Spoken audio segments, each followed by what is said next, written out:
Hey, I'm Hector, a 47-year-old Puerto Rican guy. My ex-wife, Debbie, I think the abbreviation is STBX, and I were married for 26 years. But we were together for a total of 30 years. We tied the knot during our senior year of high school because she got pregnant with our first child. Back then, I was fortunate enough to land a job at UPS right after graduation, but things were tough in the beginning. Her family, who are traditional Irish, didn't exactly warm up to me at first, but eventually I won them over, especially her father. I made it a point to provide for our family so she didn't have to work. By the time we turned 27, we already had 5 kids, 4 girls and a boy. I guess you could say I lucked out with having a boy first. Of course, we had our fair share of arguments over money, different parenting approaches, and me expressing my desire for more emotional closeness. I understood that with 5 children, things could be overwhelming, and I tried my best to lend a hand, but she was still exhausted. However, my ex-wife, Debbie, meant the world to me. She always took care of her body and stayed in shape. I try to do the same, but working as a delivery driver for so long has left me what they call skinny fat. My chest, arms, and legs have some muscle, but I also have a flabby belly. And let's not forget about my receding hairline that made me shave it all off.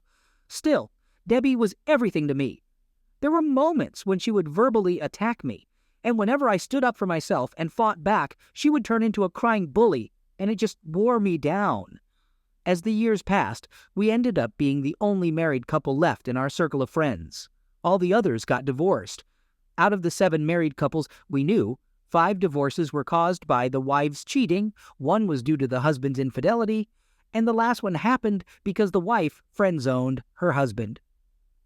I wasn't comfortable with my wife spending time with her newly single friends, but whenever I brought it up, it would lead to a huge argument about me being controlling, keeping her imprisoned, and being treated like some object. All of that really caught me off guard.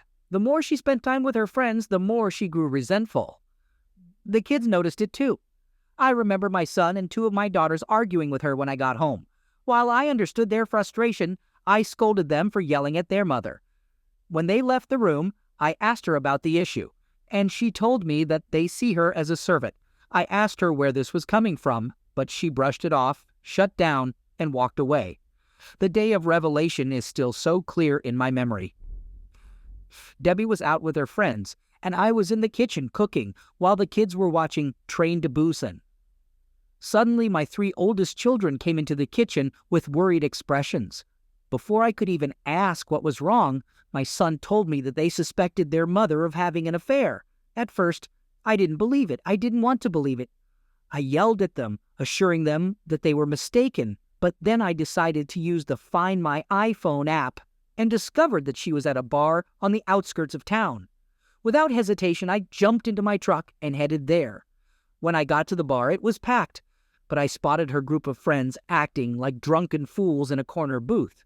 As I approached them, their faces turned pale, and a sense of unease settled in my gut. Since I didn't see her inside, I stepped outside and walked around the parking lot. In the far corner, there was a car, and it seemed like the man in the driver's seat was asleep, a man I considered a friend. I approached the car to ask him if he had seen my wife, but as I got closer, it became evident that he was receiving BJ. The closer I got, the more I recognized the woman in the car. I was practically standing by the driver's side window, and none of them noticed me. I lost control of my temper. I shattered the window, pulled him out, and I wasn't exactly civil.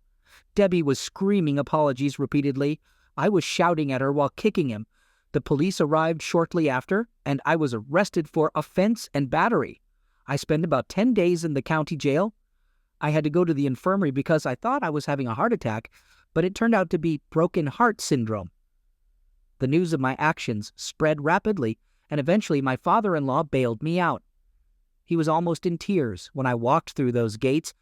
He sincerely apologized to me for his daughter's behavior. During the ride home, he informed me that he had spoken to my manager and union representative to discuss the situation so that I could still keep my job. He mentioned that the kids had been staying with him, and Debbie was waiting for me at home. He knew what was going to happen, which is why he brought the truck. Turns out, he was rigged. When we arrived at the house, Debbie ran up to me in tears, attempting to hug me, but I pushed her away so forcefully that she fell to the ground. She looked at me in shock. I told her to gather her stuff and get out of my house because I wanted a divorce.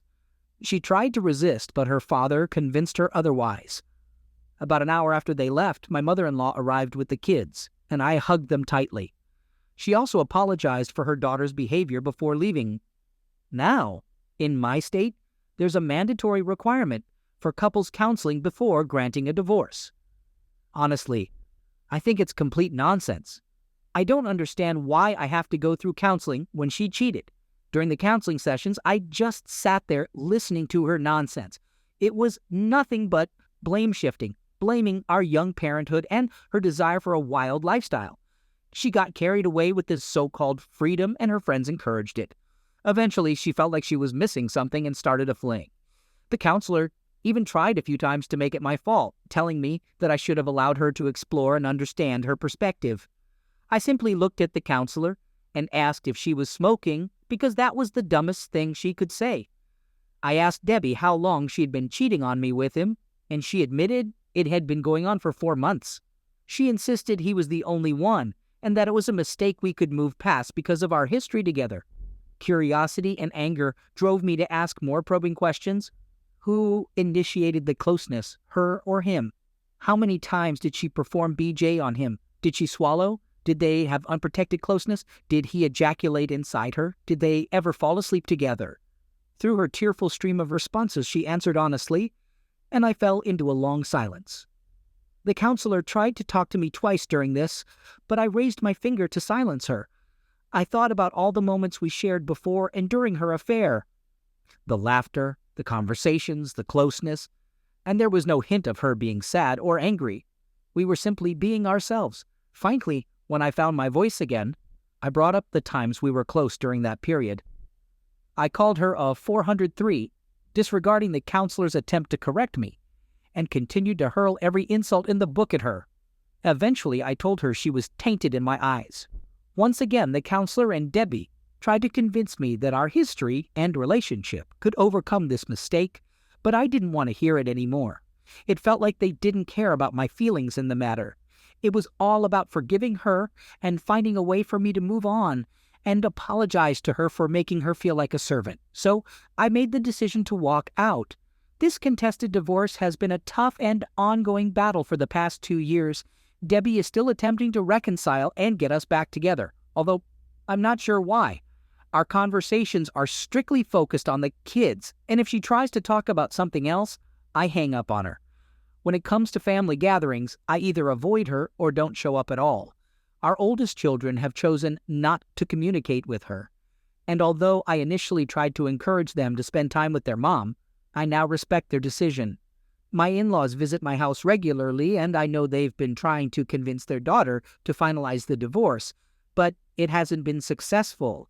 My mother-in-law has been particularly harsh on her, calling her names and spreading gossip about her to their congregation. I had to ask her to stop because I didn't want our personal matters to become public knowledge in the whole town. During the first year, my son and daughter set up a Tinder account for me, which I initially thought was silly. After all, I'm a middle-aged man with 5 kids and a dad bod. However, I've been on more than a dozen highly successful dates through the app, which has really boosted my confidence. Recently, I met someone while doing community service for my court-related issue. Her name is Isabel, and she was the supervisor for our Habitat for Humanity project. Let me tell you, she's absolutely stunning. In fact, she even won first place in a Vanessa Marcia lookalike contest at a soap opera convention she attended with her daughter. That's how we started chatting. You see, my daughters are big fans of General Hospital, so I often sit down with them to watch. It's one of the few times I get to spend quality time with them. About 6 months ago, I introduced Isabel to my kids, and they instantly clicked with her. Things got a bit awkward when my son and her daughter started showing a liking for each other. However, Debbie, my ex-wife, just won't let go. She's been telling our youngest 2 children that we'll eventually get back together, and I had to put a stop to that. Her father is even trying to convince her to see a therapist. But honestly, I just want this whole divorce process to be over already. I don't look back with regret on the years I spent with Debbie. We have 5 amazing kids together, and I stepped up to build a life for our family. But my only regret is that she threw away our 26 years together for a fling. It's disappointing that she believed I would just let it slide and take her back without any consequences. Honestly, I can't stand her now. Whenever I bump into her old group of friends in town, I don't hesitate to call them out as 403 and homewreckers instead of using their names. The love and respect I once had for her vanished when I caught her in that car. She'll always be the mother of my children, and that's it. I just hope she can accept that reality. Update. I hope this is where I can provide updates. Sorry if it's not. And I apologize if I sound a bit scattered. I'm exhausted, sitting in the hospital, sipping on my 3rd can of Bang energy drink, waiting for my ex-wife to be transferred to a mental hospital. My daughters are back home. Isabel is sleeping beside me, and she hasn't left my side. My son has been with his mom since she left surgery. And his girlfriend, who happens to be Isabel's daughter, has been there too. It all started last weekend, and it's been a nightmare ever since. During the week before, my ex-wife's behavior had been getting increasingly strange. She had physical altercations with some of her old friends. One of them ended up with a broken nose, another had a busted lip, and the last one got shoved out of a Circle K convenience store. The police were called each time, but being in a small county, they simply took her back to her parents' house. I tried to convince my in-laws that she needed to be taken to the hospital for evaluation, and it turned into a heated argument, but in the end, I gave in. I should have fought harder. On Saturday, we all attended my in-laws' anniversary party, and Debbie seemed off to me. I pulled her aside, and it was the first time we had a real conversation. I asked her if she was okay, and even though she tried to fake a smile and say she was fine, I saw through it, and she ended up crying a bit. She expressed how sorry she was and couldn't understand why she didn't stand up to her old friends or resist their influence. She admitted that she had destroyed our family, and seeing how happy I am with Isabel made her realize what she had lost. When she said that, a sense of fear or maybe anxiety overwhelmed me. I should have continued to ask if she was truly all right, but I was caught off guard when Debbie formally apologized to Isabel for her actions and asked her to make me happy because I deserve a good woman. During the party, Debbie approached each of our kids, and I could see them reconciling with her. I'm not sure what was said, but they hugged and kissed her. They were talking and laughing, even posing for a few pictures. Isabel and I were having a great time, and for once I entertained the idea of having civil conversations with Debbie. It was 3 a.m. when I received the call. My sister-in-law was screaming in panic. I could hear my mother-in-law crying, and then my brother-in-law tried to calmly inform me that Debbie had attempted to take her own life, and they were rushing her to the hospital. I hurriedly left the house in my pajamas. Isabel and my daughters didn't need to ask what happened. My side of the conversation painted a clear picture, and my daughters were deeply upset.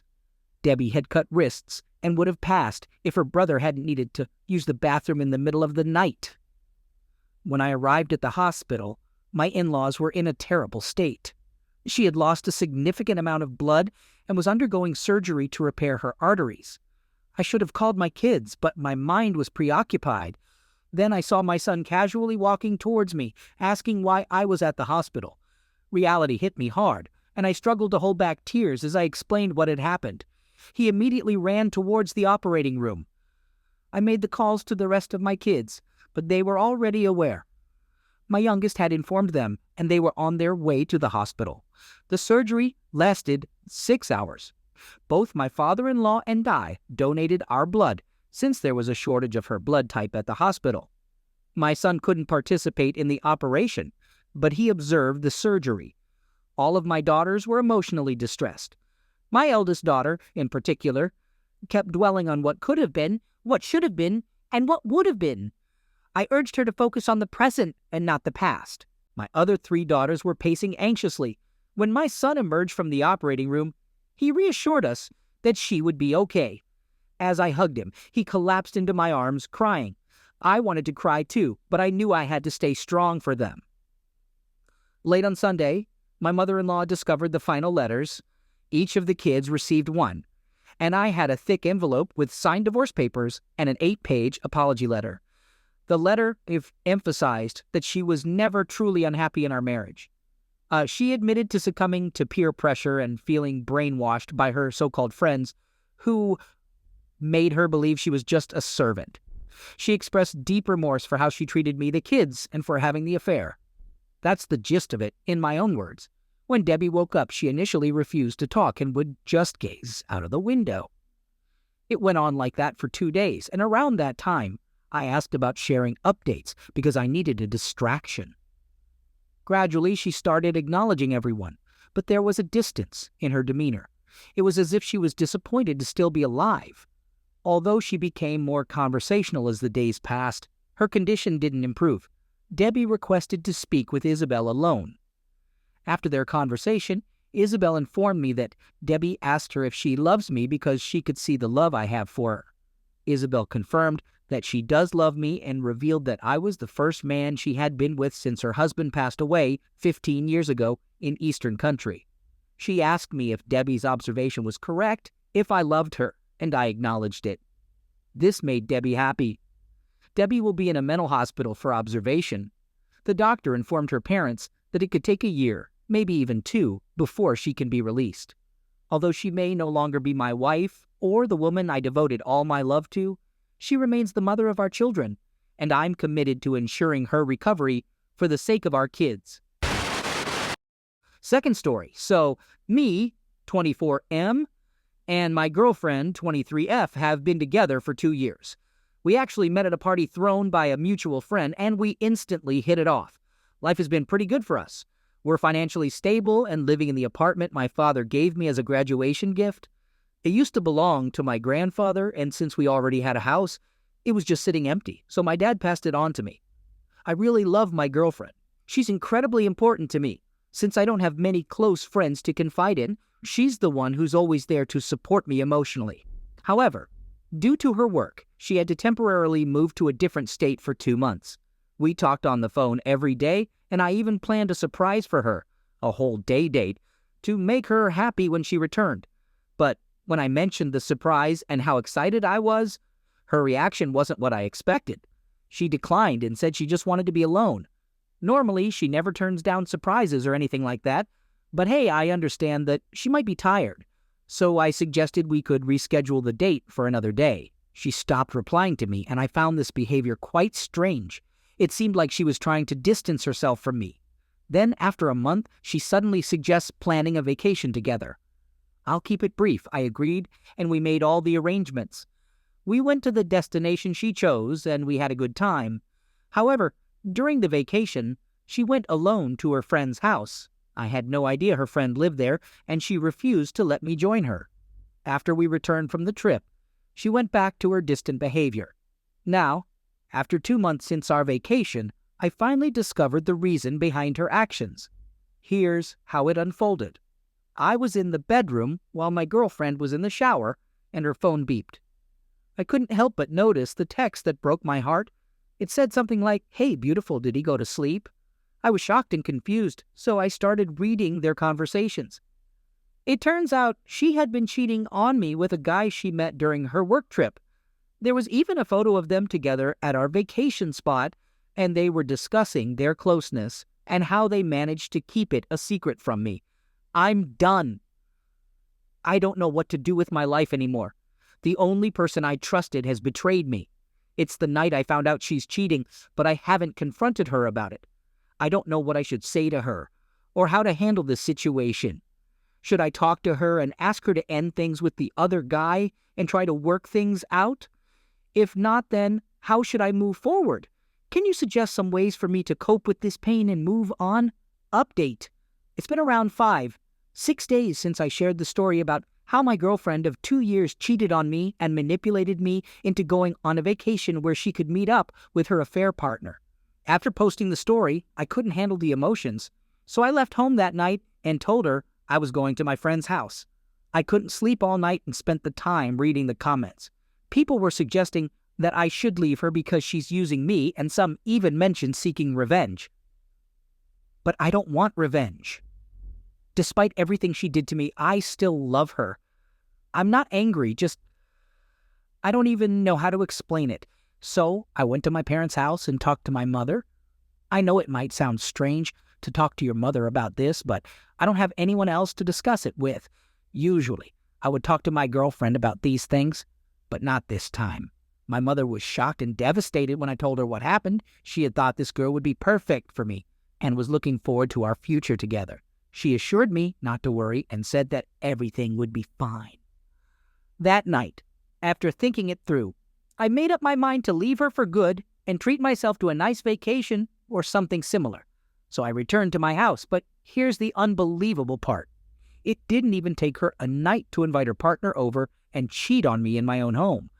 Initially, I didn't have any intentions of seeking revenge, but witnessing her lying in bed with another man gave me a perfect idea. I discreetly took their photos while they were fast asleep, of course, making sure they were covered. I'm not the kind of person to invade someone's privacy in that way. Afterward, I left to give myself some time before confronting her. Later that day, I anonymously called that guy to meet at a cafe and also brought my girlfriend to the same cafe. You can only imagine the shock on her face. By the way, I want to mention that I took screenshots of their conversations. Now, it's time for step 2 of my plan. Step 2 involves gathering information about the guy's background. I know it may not be entirely right, but I have a friend I met online who's good with tech stuff. He managed to dig up all the details about the guy. And guess what I discovered? He has a wife and 2 kids. The story keeps getting crazier. I called his wife and explained everything, including my plan. She was saddened by the news, but was willing to confront him. Step 3 is in motion. I now have all the evidence to bring them both down. I anonymously sent the guy all the photos, and boy was he scared. Step 4 is all about breaking them up. I threatened to ruin his life if he didn't leave my girlfriend. I might come off as cruel, but he did much worse things to me. And guess what? He actually broke up with my girlfriend. I could hear her crying inside the bathroom, but she never shed a tear for me, huh? Finally, I shared the evidence in our friends and her family group chats. Final part. The next day, when she woke up, her bag was packed and I told her to get out of my house or I would call the police. She was shocked and asked why. So I showed her all the evidence and she begged me to let her explain. In a firm but polite tone, I told her to get out of my house. As she was leaving, I sent a text to the guy's wife, showing her the divorce papers. Meanwhile, my girlfriend's phone was bombarded with messages. Guess who they were from? I legally gave her notice as per tenant rights, but she left immediately after receiving those messages, so everything turned out fine. The court hearing will take some time, but we'll make the guy pay child support and compensate for the emotional damage. I'll also support the lady through this process. I don't feel good about ruining a couple's life, but I truly believe she didn't deserve that man. She's a wonderful person, and even if the guy broke up with my girlfriend because of me, he would have likely found someone else. I also feel remorseful about the things I did for revenge, and she has been receiving hate from her friends and family. It's a bit saddening, but this wouldn't have happened if she hadn't invited him over the night I left. You might not agree with me, but I did what I believed was right. I saved one person's life, and I'll do everything I can to help the lady and her young children. Anyone else in my position would have done something similar. I want to thank you for supporting me and encouraging me to leave this toxic relationship. It'll take time for me to move on, but I'll definitely get there. I'll keep you updated on the divorce proceedings and how the lady and I are doing in a week or 2.